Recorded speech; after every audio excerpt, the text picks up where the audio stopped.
আপনি নামাজ পড়েন, রোজা রাখেন, দান সদকা করেন, কিন্তু ভাবছেন না এমন একটা গুনাহ আছে যেটা আপনার সব আমল এক মুহূর্তে ধ্বংস করে দিতে পারে।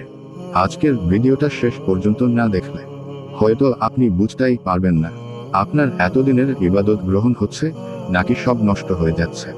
আমরা সবাই চাই আমাদের নামাজ কবুল হোক, দোয়া কবুল হোক, আল্লাহ আমাদের ভালোবাসুন, কিন্তু কুরআন ও হাদিসে এমন কিছু ভয়ঙ্কর গুনাহের কথা বলা হয়েছে যেগুলো মানুষের সমস্ত আমলকে ধ্বংস করে দেয়। আজ আমরা জানব সেই ভয়ঙ্কর গুনাহটি কি, কেন এটা এত ভয়ঙ্কর, এবং কিভাবে আমরা বাঁচতে পারি। প্রিয় ভাই ও বোন, সেই ভয়ঙ্কর গুনাহটি হলো শিরক, আল্লাহর সাথে শরীক করা। শিরক এমন একটি গুনাহ যা মানুষের সব আমলকে ধ্বংস করে দেয়।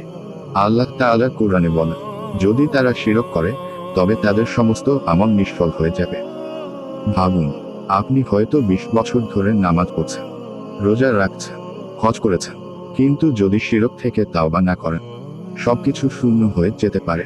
অনেকে মনে করেন শিরক মানে শুধু মূর্তি পূজা, কিন্তু বাস্তবে শিরক অনেক সূক্ষ্ম। শিরক মানে হলো আল্লাহর সাথে এমন কাউকে জড়িয়ে দেওয়া যার কোনো অধিকারই নেই আল্লাহর মতো হওয়ার। শিরকের ধরন: তাবিজ, কবজে বিশ্বাস। অনেকে বলে, এই তাবিজ না থাকলে আমার ক্ষতি হবে। আপনি কি বিশ্বাস করছেন এই ছোট্ট জিনিসটা আপনাকে রক্ষা করবে?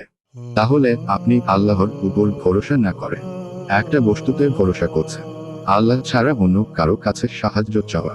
ধরুন, আপনি বিপদে পড়লেন আর আপনি এমন কারো কাছে সাহায্য চাইলেন যে জীবিত না বা যার সেই ক্ষমতাই নেই। এটা শিরকের মধ্যে পড়ে, কারণ সর্বশক্তিমান তো একমাত্র আল্লাহ। রিয়া, মানুষকে দেখানোর জন্য ইবাদত, এটা সবচেয়ে ডেঞ্জারাস। আপনি নামাজ পড়ছেন কিন্তু মনে মনে ভাবছেন, মানুষ দেখুক আমি অনেক ধার্মিক।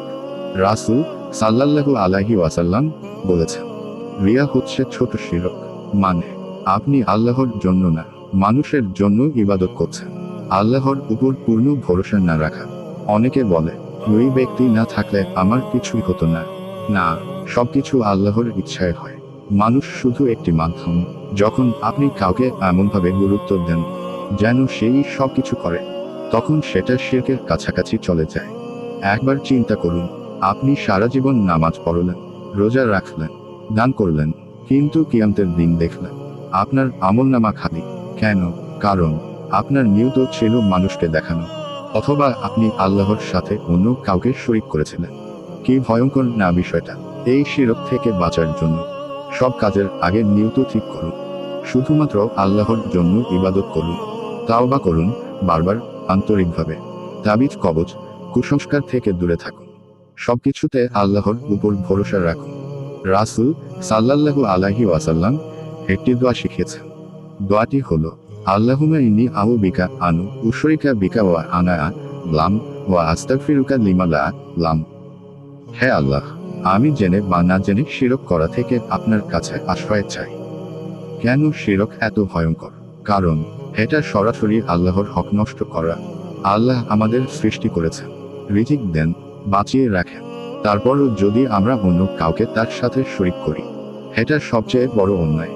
কুরআনে এসেছে, নিশ্চয়ই শিরক সবচেয়ে বড় জুলুম। কিয়ামতের দিন মানুষ তার আমল নিয়ে আসবে পাহাড়ের মতো, কিন্তু আল্লাহ বলবেন, তুমি তো এটা আমার জন্য করনি। সব আমল ধ্বংস। ভাবুন, একটা ছোট ভুল নিয়তের কারণে আপনার পুরো জীবন বৃথা যেতে পারে। তাই সাবধান, শুধু বড় শিরক না, ছোট ছোট শিরকও ধ্বংসের কারণ হতে পারে। এমনকি আপনি বুঝতেও পারবেন না কখন আপনার আমল নষ্ট হয়ে যাচ্ছে। আজকের ভিডিও থেকে যদি আপনি নতুন কিছু শিখে থাকেন, তাহলে অবশ্যই লাইক, কমেন্ট এবং শেয়ার করুন, কারণ আপনার একটি শেয়ার হয়তো কারো জীবন বদলে দিতে পারে।